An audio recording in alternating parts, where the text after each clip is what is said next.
तो कल की क्लास में हमने पढ़ा था कि क्रिस्टलन जल क्या होते हैं, यानी जल के जितने अणु उसमें जुड़े होते हैं उसे क्या कहते हैं, क्रिस्टल कहते हैं। जैसे सोडियम कार्बोनेट में 10 अणु जल के होते हैं, ठीक है। तो सोडियम कार्बोनेट के साथ 10 अणु जल के जुड़े हैं, इस कारण इसे क्या कहा जाता है, क्रिस्टलन जल। फिटकरी के बारे में आपको बताया, फिटकरी जो उसमें 24 अणु जल के क्या है, जुड़े हुए होते हैं। अब हम पढ़ेंगे आगे अम्ल क्षार की परिकल्पनाएं। अलग अलग वैज्ञानिकों ने अम्ल क्या है, क्षार क्या है, अपनी परिकल्पनाएं प्रस्तुत की। तो सबसे पहले हम पढ़ेंगे अम्ल व क्षार की आर्यनीय संकल्पना। अम्ल व क्षार की आर्यनीय से संकल्पना। अम्ल व क्षार की आर्यनीय संकल्पना।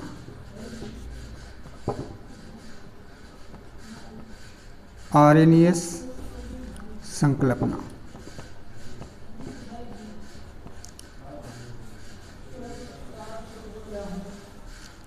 आर्यनीय संकल्पना। तो आर्यनीय संकल्पना के अनुसार अम्ल क्या होते हैं, वे पदार्थ जो जलीय विलयन में अपघटित होकर हाइड्रोजन आयन या H+ आयन देते हैं, अम्ल कहलाते हैं। तो आर्यनीय के अनुसार अम्ल क्या है, वे पदार्थ जो जलीय विलयन में अपघटित होकर हाइड्रोजन आयन H+ आयन देते हैं, अम्ल कहलाते हैं। तो अम्ल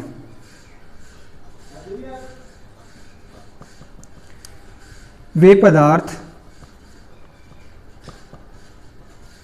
जो जलीय विलयन में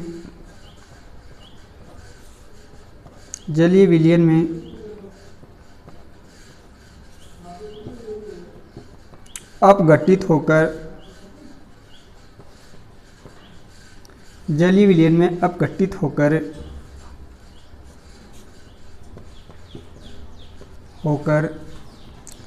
H+ आयन हाइड्रोजन आयन देते हैं, अम्ल कहलाते हैं। अम्ल कहलाते हैं। तो समझ में आ रही है इसके अनुसार अम्ल क्या है, वे पदार्थ जो जलीय विलयन में अपघटित होकर क्या है, H+ आयन देते हैं, अम्ल कहलाते हैं। जैसे एग्जाम्पल हम देखते हैं, जैसे HCl है, हाइड्रोक्लोरिक अम्ल। ये जलीय विलयन में अपघटित होकर क्या बनाता है, H+ + Cl-। ठीक है, तो हाइड्रोजन आयन निकल रहा है, इस कारण ये क्या है, अम्ल है। ये हाइड्रोक्लोरिक अम्ल है, ये AQ, ये भी AQ। इसी प्रकार हम देखते हैं दूसरा एग्जाम्पल HNO3। HNO3 जो है, इसमें क्या है, H+ हाइड्रोजन आयन निकल रहा है प्लस NO3-। नाइट्रिक अम्ल है, कौन सा अम्ल है, नाइट्रिक अम्ल, HNO3 नाइट्रिक अम्ल। तीसरा एग्जाम्पल हम देखते हैं H2SO4। H2SO4 सांद्र सल्फ्यूरिक अम्ल, और वो सल्फ्यूरिक अम्ल पढ़े थे ना हमने, तो ये क्या है, सल्फ्यूरिक अम्ल। सल्फ्यूरिक अम्ल जो है, इसमें क्या है, H+ + SO4 2-। अभिक्रिया संतुलित नहीं है तो 2H+। तो इसमें भी हाइड्रोजन आयन निकल रहा है, इसमें भी हाइड्रोजन, इसमें भी हाइड्रोजन, तीनों में हाइड्रोजन आयन निकल रहे हैं। तो तीनों क्या आर्यनीय संकल्पना के अनुसार क्या हैं, अम्ल हैं। इसी प्रकार एक एग्जाम्पल और ले लेते हैं, चौथा क्या है, एसिटिक अम्ल, CH3COOH। तो ये है एसिटिक अम्ल, एसिटिक अम्ल। अब एसिटिक अम्ल जो है, ये भी क्या करता है, H+ हाइड्रोजन आयन देता है, प्लस CH प्लस क्या है, CH3COO-। CH3COO minus. ठीक है, तो इसमें भी हाइड्रोजन आयन निकल रहा है। इसी प्रकार एक कार्बोनिक अम्ल का और एग्जाम्पल लेते हैं। किसका? कार्बोनिक अम्ल H2CO3, ये है कार्बोनिक अम्ल। कार्बोनिक अम्ल। अब इस कार्बोनिक अम्ल में से H+ आयन निकलेगा, निकल गया H+ ion plus HCO3 minus. ठीक है, तो इस प्रकार से ये आर्यनीय संकल्पना के अनुसार सारे क्या है? अम्ल हैं। अब हम ये कह सकते हैं कि ये सभी अम्ल हैं क्योंकि सभी में क्या H+ आयन निकल रहा है। अब हाइड्रोजन आयन जो है वो जल से क्रिया करके क्या बनाता है? हाइड्रोनियम आयन बनाता है। तो H+ आयन जो है, कौन सा ion? H+ ion, hydrogen ion जल से क्रिया करके, जल क्या है? H2O है, जल से क्रिया करके क्या बनाएगा? तो H+ plus H2O hydronium ion बनता है। क्या बनता है? हाइड्रोनियम आयन H3O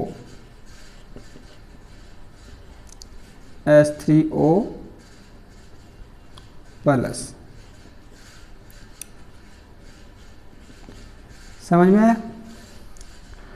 अब हम क्या है, अम्लों को प्रबल अम्ल क्या है, दुर्बल अम्ल क्या है, इसमें और विभाजित करते हैं आगे कि प्रबल कैसे होते हैं, दुर्बल कैसे होते हैं। तो सबसे पहले हम पढ़ेंगे प्रबल अम्ल। कौन से अम्ल? प्रबल अम्ल।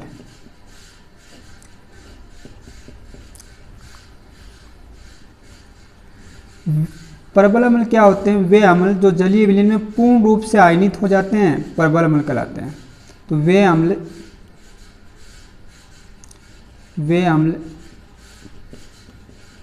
जो जलीय विलयन में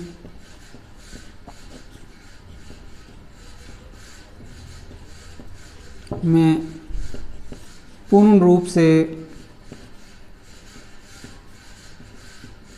आयनित हो जाते हैं,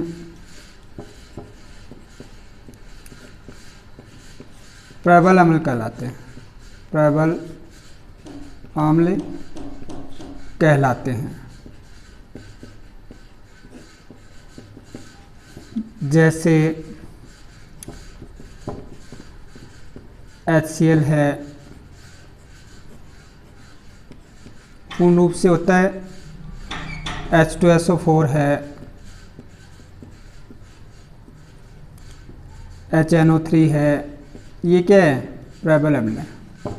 तो ये क्या जलीय विलयन में पूर्ण रूप से आयनित होकर क्या करते हैं? H+ आयन देते हैं। इसकी विपरीत हम देखते हैं दुर्बल अम्ल। कौन से अम्ल? दुर्बल अम्ल।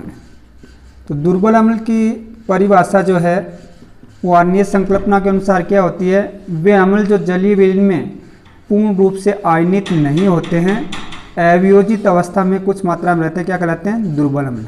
वे अम्ल जो जलीय विलयन में, वे अम्ल जो जलीय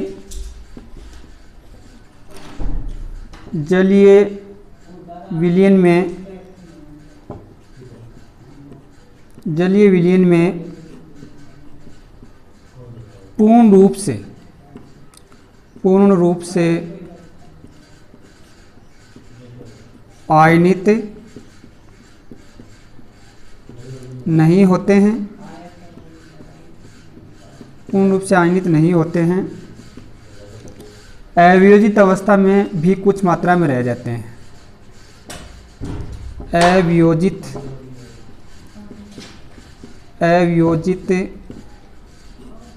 अवस्था में भी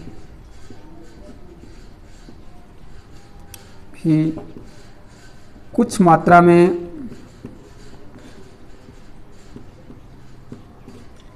रह जाते हैं।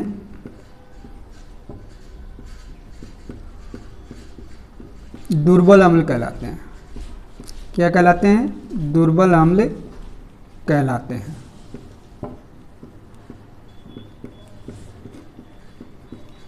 जैसे एसिटिक अम्ल है, कार्बोनिक अम्ल है, जैसे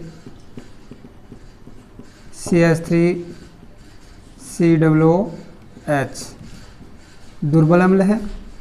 कार्बोनिक अम्ल H2CO3 कार्बोनिक अम्ल, ये सारे क्या हैं? दुर्बल अम्ल है। तो समझ में आया दुर्बल अम्ल क्या है, प्रबल अम्ल क्या है, आर्नीय संकल्पना के अनुसार अम्ल है। ठीक है, अब हम देखते हैं क्षार। तो अभी तो ये तो आपको समझ में आ गया होगा कि अम्ल आर्नीय संकल्पना के अनुसार अम्ल क्या हैं। वे पदार्थ जो जलीय विलयन में अपघटित होकर H+ आयन हाइड्रोजन आयन देते हैं अम्ल कहलाते हैं। जैसे HCl है, हाइड्रोक्लोरिक अम्ल, वो अपघटित होकर क्या करता है? H+ और Cl- में अपघटित होता है, तो H+ आयन दे रहा है, इसका मतलब अम्ल है। इसी प्रकार दूसरा एग्जाम्पल लेते हैं HNO3 नाइट्रिक अम्ल। नाइट्रिक अम्ल जो है वो अपघटित होकर H+ आयन देता है, इसका वो भी क्या है? अम्ल है।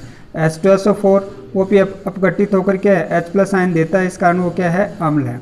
CH3COOH है, वो भी अपघटित होकर H+ आयन देता है, इसका वो क्या है? अम्ल है। इसी प्रकार कार्बोनिक अम्ल H2CO3 है, वो भी अपघटित होकर H+ आयन देता है, इसका वो क्या है? अम्ल है। ठीक है, फिर हम देखते हैं कि H+ आयन जो है ये मुक्त हुआ है, ये ज़्यादा समय तक स्वतंत्र नहीं रह सकता, तो ये जल से क्रिया करके क्या करता है? हाइड्रोनियम आयन बना लेता है। क्या बना लेता है? हाइड्रोनियम आयन बना लेता है। अब हम देखते हैं कि प्रबल अम्ल, कुछ अम्ल जो हैं वो प्रबल होते हैं और कुछ क्या है? दुर्बल होते हैं। अब प्रबल और दुर्बल होते कैसे हैं? प्रबल वे अम्ल जो जलीय विलयन में पूर्ण रूप से आयनित हो जाते हैं, और पूर्ण रूप से आयनित होने के कारण इन्हें प्रबल अम्ल कहलाता है। जैसे HCl है, H2SO4 है, HNO3 है, ये तो क्या है? प्रबल अम्ल। फिर देखते हैं दुर्बल अम्ल। दुर्बल अम्ल वे अम्ल होते हैं जो जलीय विलयन में पूर्ण रूप से आयनित नहीं होते, इनकी कुछ मात्रा अवियोजित अवस्था में रह जाती है, इस कारण इन्हें दुर्बल अम्ल कहा जाता है। जैसे एसिटिक अम्ल है, कार्बोनिक अम्ल है। ठीक है, तो कल की क्लास में हम पढ़ेंगे क्षार क्या है आर्नीय की संकल्पना के अनुसार।